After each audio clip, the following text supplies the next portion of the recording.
भगवान विष्णु के लिए दीप दान करना हो, रामकृष्ण के लिए दीप दान करनी हो, तो तुलसी की काष्ठ से दीप जलाइए।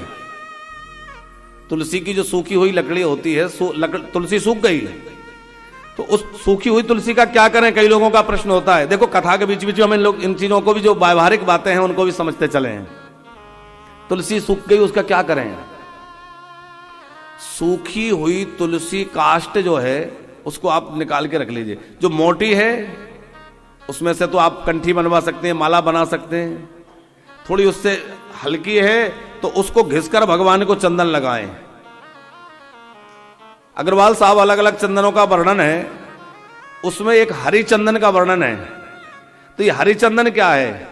तुलसी को घिस के लगाने का, तुलसी का जो चंदन है वही हरि चंदन है। तुलसी की काष्ठ घिस के भगवान सालिग्राम को लगाएं, ठाकुर जी को लगाएं।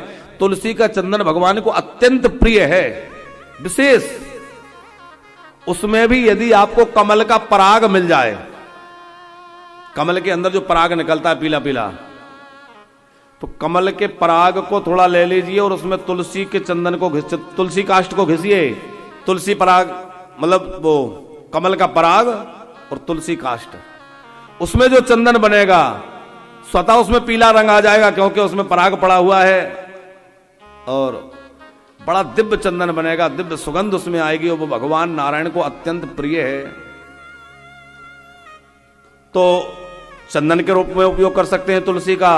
तीसरा, जो पतली उसकी डंडियां रह जाती हैं उनको निकाल के, जैसे माचिस की तीलियां होती है, रख लीजिए, उनमें थोड़ा रुई लगा लीजिए और भगवान को दीप जलाएं तो मोमबत्ती से उससे न जलाएं, तुलसी काष्ठ में रुई लगाकर घी में भिगाकर उससे दीप जलाइए। तो 1 करोड़ दीप दान का फल एक दीप दान से मिलता है, ऐसा पुराण में लिखा है। तुलसी काष्ठ से जला हुआ जो दीप है, एक दीप दान में ही 1 करोड़ दीप दान का फल प्राप्त हो जाता है।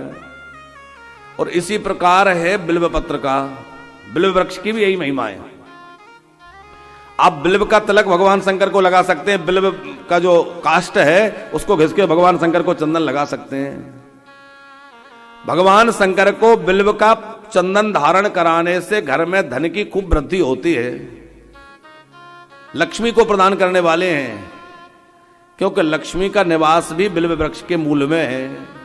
आपने देखा होगा श्री सूक्त का हवन जब ब्राह्मण लोग कराते हैं तो उसमें जो है बिल्व वृक्ष की काष्ठ का उपयोग करते हैं हवन में, बिल्व की लकड़ी। और वेद भगवान कहते भी हैं कि लक्ष्मी माता का बिल्व में वास है, तो श्री सूक्त में आया है। बिल्व की जो छोटी छोटी काष्ठ है सुखाकर रख लीजिए, उसमें रुई लगाकर उससे दीप, शंकर जी के दीप जलाना हो तो बिल्व की काष्ठ से जलाएं, तो उसका भी अनंत गुणा फल प्राप्त होता है। ये सब छोटे छोटे उपाय हैं, पर बड़े अच्छे उपाय हैं जिनसे बहुत जल्दी लाभ प्राप्त होता है। इसने खूब लाखों लाख करोड़ों दीप दान किए, और जब इस राजा की मृत्यु